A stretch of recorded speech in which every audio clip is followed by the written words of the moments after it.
Big பாஸோட இன்னொரு promo தான் விட்டுருக்காங்க. இது எதை பற்றி ப்ரோமோன்னா கேப்டன்சி டாஸ்க்கு வச்சு தான் ப்ரோமோ. ஆல்ரெடி இவங்க பேசியே கொண்டுகிட்டு இருக்காங்க. சரி டாஸ்க் அதை வைப்பாங்கன்னு பார்த்தா ஒரே ஒரு டாஸ்க் வச்சுருக்காங்க. அந்த டாஸ்க்கை வச்சு நம்மளை கொள்ளுவாங்க போல இருக்குது. அதாவது ஆல்ரெடி பிக் பாஸ் சொல்லியிருப்பாங்க, டீலக்ஸ் ஹவுஸில் இருக்கவங்களுக்கு என்ன ஒரு டிஸ்அட்வான்டேஜ்னா அவங்க யாருமே கேப்டன்சி டாஸ்கில் பங்கு பெற முடியாது. பிக் பாஸ் ஹவுஸ்மேட்ஸ்க்கு என்ன அட்வான்டேஜ்னா அவங்கலேருந்து மட்டும்தான் கேப்டன்சி டாஸ்க்கு பங்கு பெற முடியும். அப்படி கேப்டன்சி டாஸ்க்கு நடக்காதில் வீட்டில் பிக் பாஸ் ஹவுஸ்மேட்ஸு 12 பேர் இருக்காங்க. அவங்க அங்கே இருக்கிற பாத்திரத்தில் இருக்கிற பாலை ஒரு குறிப்பிட்ட டைமுக்குள்ளே பொங்க வைக்கணும். அது பொங்கும் போது அந்த பால் பொங்கி கீழே ஊற்றிடக்கூடாது.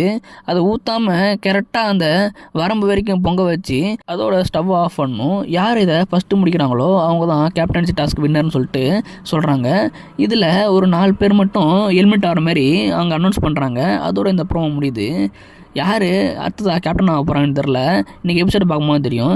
இவங்க வைக்கிற டாஸ்க்கை பார்த்தா மோசமாக இருக்குது. அது மட்டும் இல்லாமல் வெறும் பேசிக்கிட்டே தான் இருக்காங்களே தவிர வேறு எதுவும் சுவாரஸ்யமாக நடந்த மாதிரி தெரில. இதுமாதிரி நிறைய வீடியோ பார்க்கணுன்னா என் சேனலை சப்ஸ்கிரைப் பண்ணுங்கள். அடுத்த வீடியோவில் பார்க்கலாம்.